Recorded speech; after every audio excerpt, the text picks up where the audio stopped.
మహేష్ బాబు, పృథ్వీరాజ్ సుకుమారన్, ప్రియాంక చోప్రాతో రాజమౌళి తెరకెక్కిస్తోన్న వారణాసి మూవీకి సంబంధించి ప్రతి అప్డేట్ వెనుక పురాణాలకు సంబంధించిన లింక్ ఉంది. సాధారణంగా రాజమౌళి సినిమాల్లో హీరో పాత్ర ఎంత పవర్ఫుల్గా ఉంటుందో విలన్ పాత్ర అంతకు మించి అనిపిస్తుంది. ఈ మధ్య వారణాసి మూవీ నుంచి రణకుంభ అనే విలన్ ఇంట్రడక్షన్ సాంగ్ రిలీజ్ చేశారు. వినడానికే పవర్ఫుల్గా ఉన్న ఆ పాట అర్థం తెలిస్తే వణికిపోతారు. ఈ వీడియోని చివరి వరకు చూడండి. లైక్, షేర్, సబ్స్క్రైబ్ చేయడం మర్చిపోకండి. ముగ్గురు ఘోర రాక్షసుల సమ్మిళిత రూపమే కుంభ.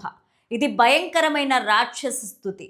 రణకుంభ పాట లిరిక్స్ చూస్తే ప్రళయం ప్రళయం దుష్కృత నిలయం, ప్రబలం ప్రచలం దుర్గమ నిలయం, అసనిపాత జప్ర ప్రకారం, తిమిరలోక సమవాకారం, గర్జించే పర్జన్యం, ఘోరాతి ఘోర దౌర్జన్యం, అనవతరం ఆతని వేట, ప్రమాదాలతో సయ్యాట, బీభత్సం అతని ప్రతాపం, బీతావాహ సమర పతాకం, ఆగ్నేయం అగ్రహనేత్రం, అంగాంగం సంగర క్షేత్రం, అసురం జలధీకరం, సకల జగన్నాశకం సంక్షోభం.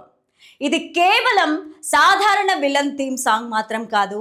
మహిషాసుర, అంధకాసుర, కుంభాసుర త్రయంతో కొంతవరకు కాలకేయులతోనూ రాక్షస సంహార పురాణ ఘట్టాలలోనూ లింక్ అయ్యున్న భయానక రాక్షస స్థుతి. ప్రళయం ప్రళయం దుష్కృత వలయం అంటే ప్రళయ స్వరూపుడు, పాపాల చుట్టూ వలయం వేసేవాడు అని మీనింగ్. మహిషాసురుడు దేవతలందరినీ ఓడించి స్వర్గాన్ని ఆక్రమించేటప్పుడు త్రిమూర్తులు, దేవతలు కోపం నుంచి ఉద్భవించిన దుర్గాదేవి. ఇక్కడ విలన్ని ప్రళయ స్వరూపుడు అని చెప్పడం వెనుకున్న అర్థం, తాను దేవతలకే ప్రళయం తీసుకొచ్చిన మహిషాసురుడు లాంటివాడని చెప్పడం సూచన. ప్రబలం ప్రచలం దుర్గమ నిలయం అంటే ప్రబలమైన, దుర్గశ్రమైన, ప్రచలమైన నివాసం కలవాడు అని మీనింగ్. మహిషాసురుడు మహిషపురి అనే అజేయ నగరాన్ని కలిగి ఉండేవాడు. అంధకాసురుడు కూడా వరాల వల్ల దుర్దర్శుడైపోయాడు. అసనిపాత జస్ర ప్రకారం, తిమిరలోక సమవాకారం అంటే రైన్ ఆఫ్ థండర్, పిడుగుపడే వర్షంలాగా నిరంతరం గర్జించేవాడు అని మీనింగ్. అంధకార లోకం సమాన ఆకారం కలవాడు. తిమిరలోకం అంటే అంధకార లోకం అంటే శివుడు కోపాన్ని నుంచి జన్మించిన అంధకాసురుడు నివసించే ప్లేస్. అతడి గర్జన పిడుగు లాంటిది అని పురాణాల్లో ఉంది. గర్జించే పర్జన్యం, ఘోరాతి ఘోర దౌర్జన్యం అంటే మేఘంలాగా గర్జించేవాడు, అత్యంత ఘోరమైన దుర్మార్గుడు అని మీనింగ్. మహిషాసురుడి సైన్యంలో ఆసిలోమ, బష్కల, పర్జన్య అనే రాక్షసులు ఉండేవాళ్ళు. ఇక్కడ పర్జన్య మేఘ గర్జనతో పోల్చాడు. అనవతరం ఆతని వేట, ప్రమాదాలతో సయ్యాట. అతని వేట అనివార్యం, ప్రమాదాలతోనే ఆట ఆడుతాడని దీని మీనింగ్. అంధకాసురుడు పార్వతీదేవిని బలవంతంగా అపహరించేందుకు ప్రయత్నం చేశాడు. అదే ఆ రాక్షసుడి అంతానికి కారణమైంది.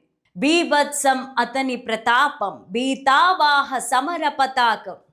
ప్రతాపమే భయంకరం, యుద్ధ జెండా భయానకం అని అర్థం.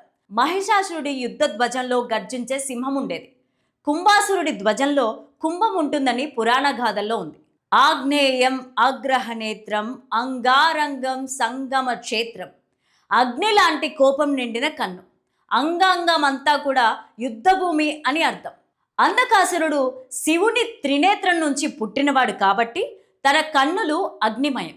శివుడు భస్మం చేసినప్పుడు అతని శరీరం అంతా రక్తసిక్తమై యుద్ధభూమిలాగా మారింది. అసురం జలధీకరం, సకల జగన్నాశకం సంక్షోభం అంటే రాక్షసుడు సముద్రంలాగా గర్జించేవాడు అని మీనింగ్. కుంభాసురుడు అండ్ అంధకాసురుడు ఇద్దరు సముద్రం నుంచి జన్మించినట్టు కథనాలున్నాయి.